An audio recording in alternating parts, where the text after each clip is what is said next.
Hey everyone, welcome back to the channel, and I'm excited for today because I have this guy. Of course, this is Kingdom Blaster, along with, naturally, Eject as well. Everybody's been gushing over this guy. Just how good is he? Well, we're about to find out in the latest GotBot True review.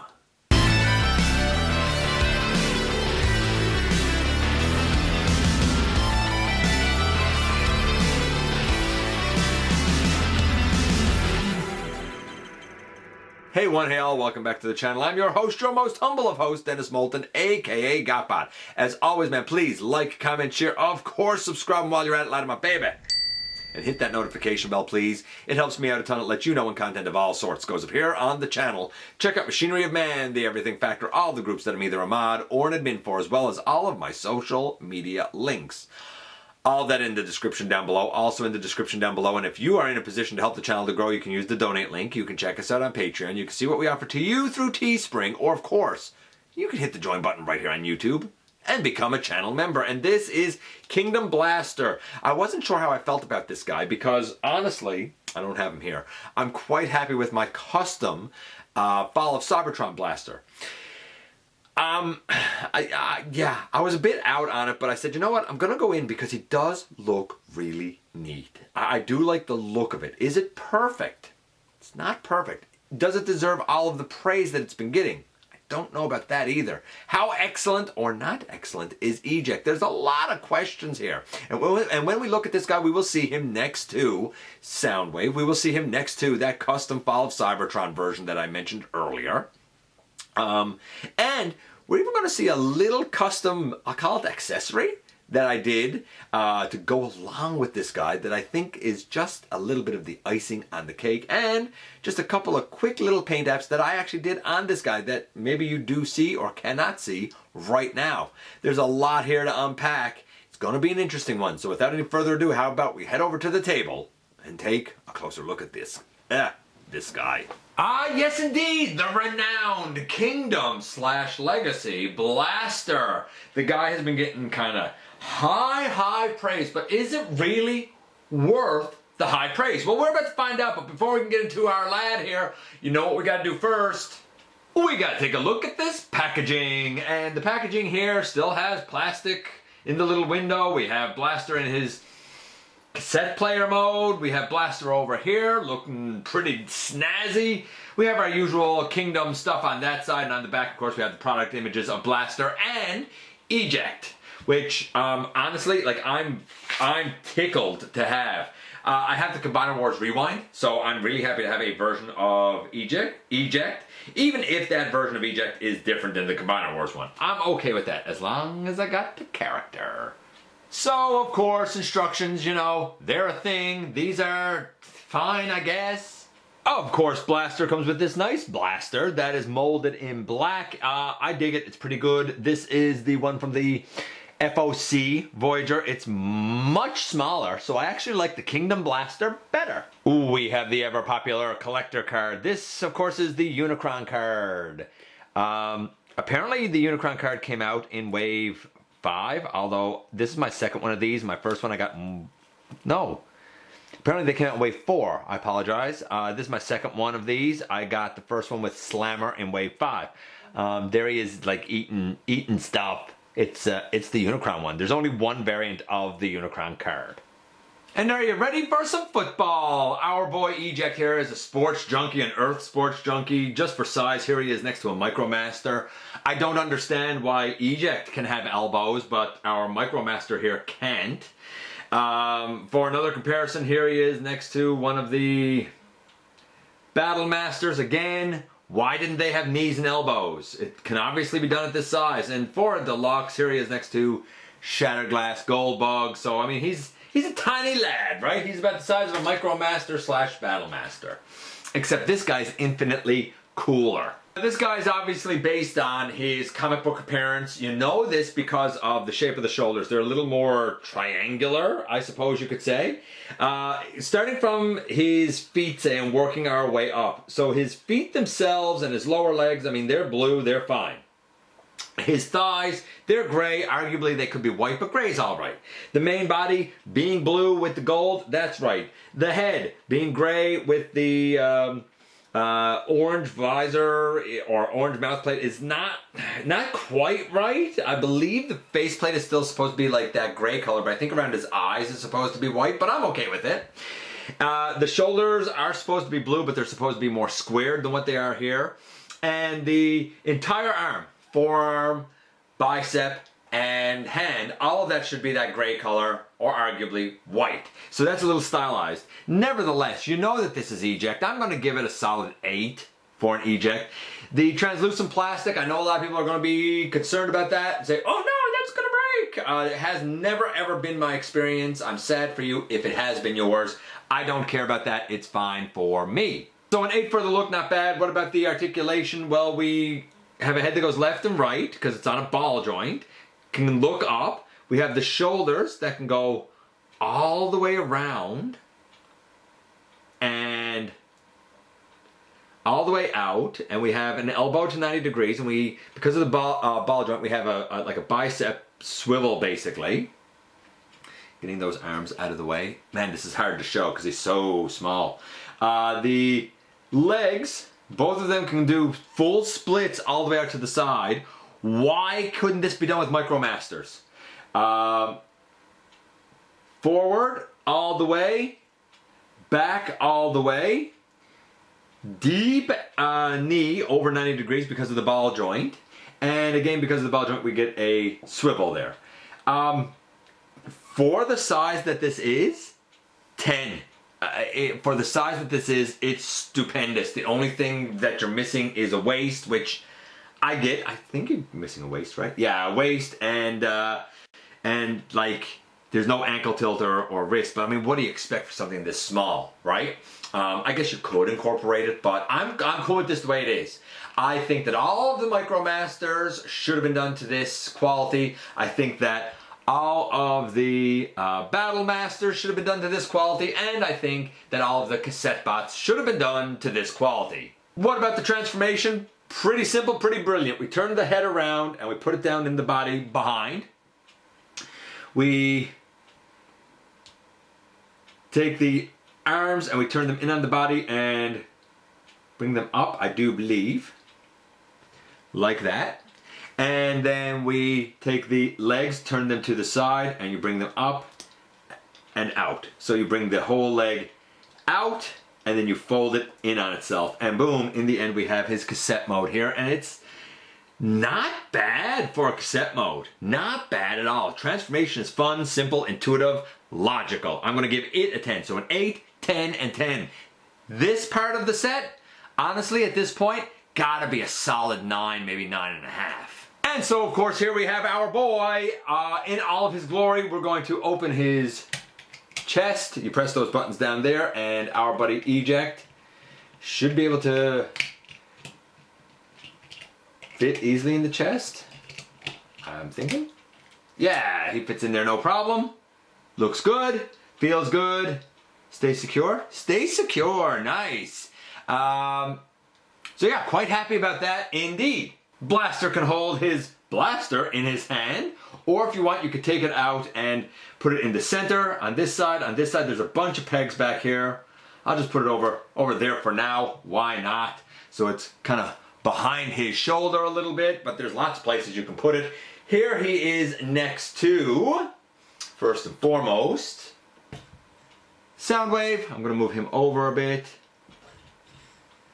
And I was shocked at just how much bigger this guy is than Soundwave. Now, I did look at the Netflix Soundwave previously in episode 802 when I compared him next to the Siege version. Big fan of both, honestly. But I'm shocked that he is this much smaller than Blaster. It makes sense because Blaster's bigger anyway, but I was just surprised. I expected them to be closer in stature than what they are. As well, here he is next to my custom FOC version of Blaster. I did a lot of work on this version, I'm not gonna lie. If I just move him over a bit and bring him in a bit, I mean, you can see better there, right? Now, considering the things that I wanted to change, I think it turned out pretty good. If you want to kind of see that in more detail, I looked at him in episode 307. And while I don't have him here, unfortunately, for this review, I also did a custom siege blaster using a Soundwave mold. A lot of people have seen it. And I looked at that in episode 563. I'll make some references to it as we go through, but in all honesty, I would suggest you go and watch that if you are so inclined to see what I did. It was a custom commission for somebody else. As it goes for these two, the silver head is correct, the red body, the Autobot symbol on the chest, the yellow, the kind of window, if you will. On my custom, that window was a bright blue, for the record. The red on the shoulders, I don't like the black and silver detailing on the shoulders here, but I accept it because this is obviously stylized anyway. I do not understand why this black molding and details on the shoulders here is not supposed to be on Blaster. The buttons down front, they're fine. The red, like lower tummy and pelvis section, the gray hips with the red detailing, the black thighs, the gray lower legs. Now, this guy has the gray feet because I painted them gray like the rest, and he has the black in here and 2 red dots. This guy, the Kingdom guy, actually has now the 2 red dots painted inside. They were molded but not painted. And while inside where the red dots are is supposed to be a darker gray, and his feet are supposed to be a lighter gray, they kind of transpose those 2 colors here so that the inside around the red dots is a light gray, and now the feet are what is the darker gray. Taking this guy out of it. When we talk about the like paint apps for this guy, I'll give him a 9. You know, they're not perfect, but I'll give him a 9. I'm just very quickly going to show you what I was talking about with the lower feet section because it's probably hard to see it there now. So if you look inside his ankles, I guess, you see now red dots. They are just gray on the stock. I painted them red. In around those red dots is supposed to be the dark gray / black like the feet are, and the feet themselves should be basically the color of the lower leg.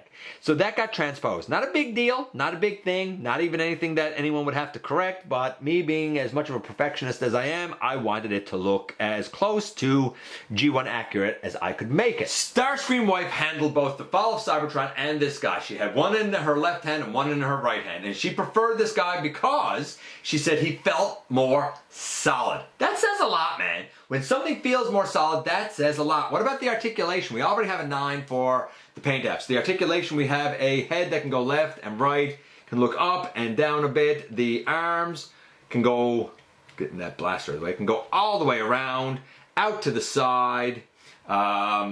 We have elbow to a little over 90 degrees, bicep swivel. The wrist cannot turn. That's a bummer on either hand. Can go out like this because of transformation, but we've already lost wrist rotation here. If they move, I can't get them to move. We do have a waist, which I like. Pretty free flowing too, even despite this back piece. Getting the arms up and even getting this back piece kind of out of the way. The legs can go all the way forward. The legs can go all the way back. He can do, bringing the arms down. He can do, well, maybe I should take the arms out to the side. Splits all the way out to the side. This one can go out further. There you go. He has ankle tilt. Nice deep ankle tilt. Because the toes go up, I guess we have like toes that can go up a little bit. We do get a thigh swivel. A little bit of gappage in the back there for the record.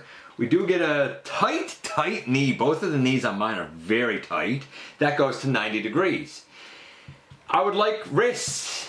We become accustomed to wrists. Why are you taking the wrists away? Should have had wrists. Besides that, everything is there really that you could possibly want. I do believe it, and he stands like a champ. I'm going to say 9.75 for the articulation. Now this I do like. This guy clocks in all in. I mean, including Eject, including his blaster, all in. This guy is 155 grams. He is right smack dab in the middle of a traditional Voyager's mass. The mass is all here. And it's hefty mass. It's not the lower end. It's good, hefty mass. We have higher parts count because this Voyager does have all hinge and swivel. We have definitely a ton of paint here. I love that vibrant yellow. Yellow is hard to do and they nailed it here. Color me impressed so far. I would say overall, if we average out his paint apps and his articulation, right now the guy's scoring like a 9.25. Yes, I am impressed and so far the hype is real, but of course we gotta get to the transformation. Now, before we get to the transformation though, I did want to show something else that I did, a slight little custom to go along with this, if you will. And it's this. So we know that Blaster now is an homage to G1, just like Soundwave is, and we know that when they transform into their cassette player modes or radio mode, that they're huge, right? I mean, they don't scale with other bots, they certainly don't scale with, well, anything. And we know that traditionally there is mass shifting that goes on. Well, in the Centurion pack, we had a Soundwave included there. Centurion pack was never released in my country. But our good buddy, Dragonfly, kind of resin cast a lot of that pack and sent it to me. Among those that he sent to me was not only a Soundwave, but it was a couple of copies of Soundwave because he said, some of these worked out a bit better than others. I did the paint work on Soundwave and I'm quite happy with it. I'm going to show that up a little bit closer just so you can see it. Is it perfect? No. Was it hard to do? Yes. Is it functional for my needs for a tiny Soundwave that can scale? Yes. But then I had extras, so I did this. And decided to use one of my spares to make Blaster. Now, I think this worked out all right considering this is essentially Soundwave. I just did the paint work on it. Now it scales. Ideally, I'd like that little one that came with Masterpiece tracks. But barring that, this works all right for my needs. It's certainly reminiscent of Blaster. We'll see both of these later on with Soundwave and Blaster in their alt modes. Okay, so we're going to do the transformation. Now, before I get into this, I'm not going to lie. I've done this multiple times now. I have a nasty stress mark. I do not find this smooth at all. I'm going to do my best for you. Hopefully this one goes well, but I can tell you that, and I'll point out the areas where I've struggled in the past. And I'm sure some of it is my own idiocy, and some of it is just the tolerance of mine. I can't say it's widespread or anything like that. It's just there are certain things here that I've struggled with. So, we're going to begin by doing the arms, I guess. So we bring the arms up and out to the side is the easiest way to start. We bring the hands up over, we rotate the arm, and then we fold that in and bring the arm down on the side. Perfect. Same thing over here. Hand goes back. By the way, I always want to push it in, so I'm afraid that one of these days I'm going to break this pin because I always want to push it in. Turn that around, put this up over, bring it down to the side. Dandy. Then we fold up the toes. We turn, I had these left, but I'm going to show you now. I had them left the whole time we were in robot mode. They're supposed to be turned like this for robot mode with the speakers out. And then turned like this for cassette player mode. So it was my fault. I had them left the wrong way. If you were really put out by that and yelling at the screen, there you go. I just explained it and fixed it for you. Hope you're happy. Then we turn them around and we open up the back. We put the head down a la Soundwave. We can take the whole body now and turn it around. Then we can open up the leg and bring up this piece. I often forget to bring up this piece, and now I have a nasty stress mark in there. My own fault, not the fault of the plastic or anything like that. My own fault. Turn these so that the speakers are out and these are flat. Now, this is where things get tricky for me. We're supposed to be able to bring the leg up, and there's a tab here that kind of goes up in this section here to lock the leg in, and then this, much like Soundwave, should just fold in over. I find trying to get this hand to fit in this cavity back here is brutal. I find that I need to be squeezing everything together very uncomfortably. I'm afraid of the pin of the hand. I'm afraid of this pin. There's a lot here that frightens me. Now, maybe this will be just the time that this will go buttery smooth and make a liar out of me. But in my experience preparing to do this review, it has not been easy. And maybe I'm doing something wrong. Bring this one in like that. Okay, that one went in the easiest I've ever had it go in. That's the easiest time I've ever had this go in. Usually, and Starscream Wipes could tell you, usually I'm there a few minutes struggling with this. We bring this up on the side and bring that out.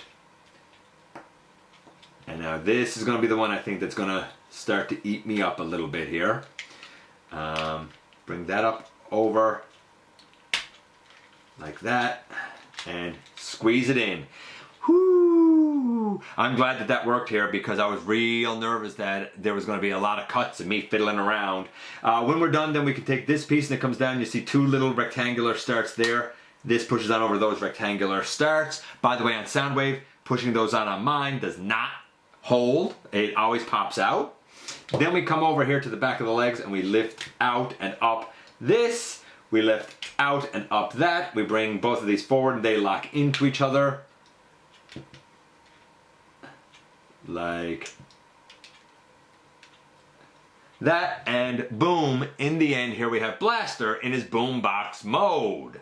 I would say that the transformation honestly is about an 8. It's not bad, it's just my experience is that stuff is scary. Now a lot of people have praised it and said it's perfect. If your tolerances are wonderful, if everything is buttery smooth, then I get it. I understand why some people would call this like a 10 for the transformation. I understand why that would happen if your copy is like perfectly tolerant. I feel like mine, along with my butterfingers, means that mine's not quite perfectly tolerant. If you don't have the body exactly straight, you're gonna struggle a little bit. Things need to be precise. For me, it's an 8. I'm not blown away by it like everybody else.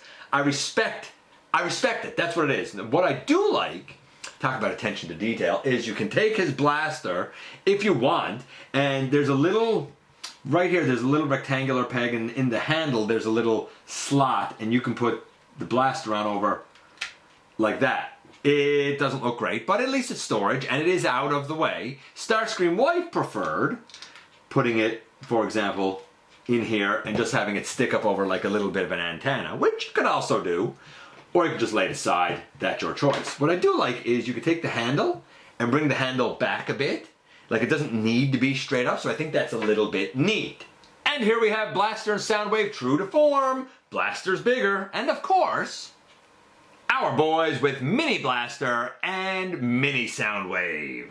On the whole, I would say that we had a strong 9.2 going into, maybe 9.25, going into the transformation. The transformation for me is about an 8. It's pretty good, but it can be fiddly. And it has been every time I've done it, except for now. Go figure. Usually things don't work when it's on camera, but this worked great. I'm going to still have to call it an 8 because of my multiple experiences, even though in this regard I want to call it a 10. But I'm going to stick with 8 because that's the, I'm basing it on multiple transformations of this guy back and forth. Maybe I'm just getting better at it. That could be too. But I'm going to call it an 8. Overall, he was a 9.25. I'm going to say that he's a solid 8.75 or 9. Not perfect, but still certainly a very strong blaster and a very strong entry in the Kingdom collection. And here we are once again. First things first, I adore this. I don't care that it's made out of translucent plastic and people will be like, oh no, that's gonna break. It's not my experience. My experience in life is that translucent plastic is just as fine or not fine as any other plastic. It has to be a climatic thing because I've never had any issue whatsoever in my life with this plastic any more than any other plastic. If you have, then that's unfortunate and I feel sad for you. I honestly do, because I know it's a common issue with people, and I do agree that he should have had solid plastic, but whatever, I guess it's part of the Energon gimmick here. Nevertheless, I don't understand why Rumble and Frenzy didn't have elbows. I don't understand why they would ever do those without elbows. It's so easy to do, and this is so great. Great cassette, great functional little robot. I adore this Eject, and I needed an Eject because I have the Combiner Wars Rewind.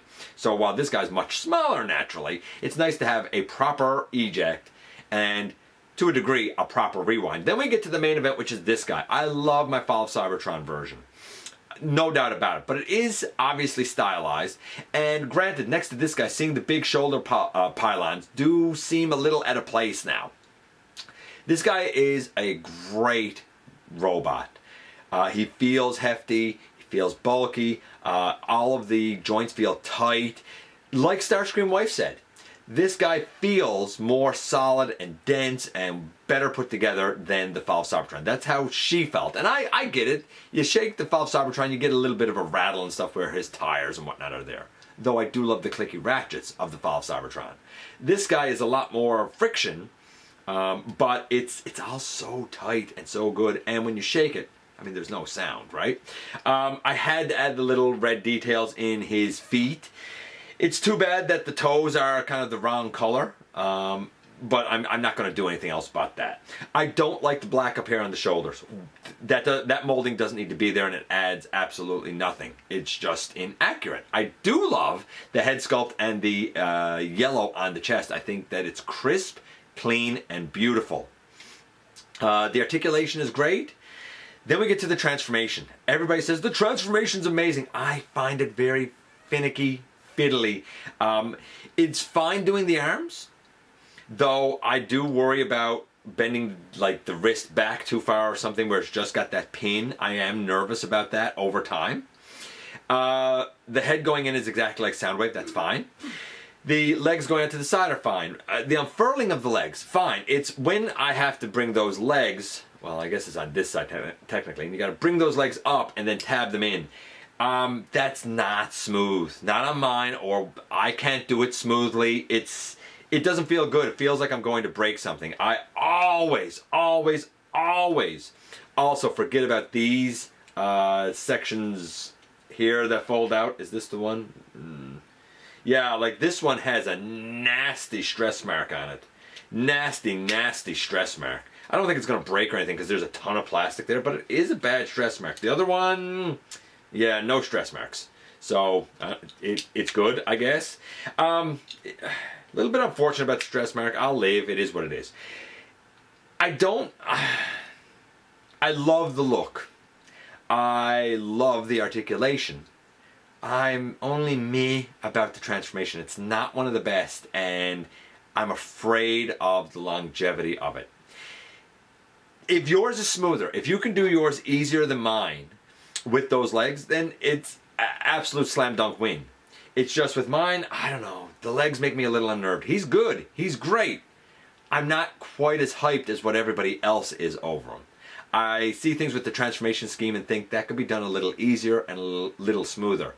As a matter of fact, I would say it was done a little easier and a little smoother with Soundwave. But that's just me. He's still tremendous, even if not quite perfect. Let me know what you think about Blaster. I know I'm critical and you probably love him. I get it, man. I absolutely get it. I appreciate you guys coming by, giving me some of your extremely valuable time. I do know how important it is to you. If you're in a position to help the channel to grow, you can use the donate link. You can check us out on Patreon. You can see what we offer to you through Teespring. Or, of course, you can hit the join button right here on YouTube and become a channel member. Don't forget to hit the subscribe button, and especially don't forget that somehow, some way, each and every single solitary day, you right there, you do make a difference. And I look forward, baby, to the next time that you and I get together to have another visit, either in the live streams on Thursday nights, at the stop motion premieres, or the old-fashioned way, baby, right here, inside the videos.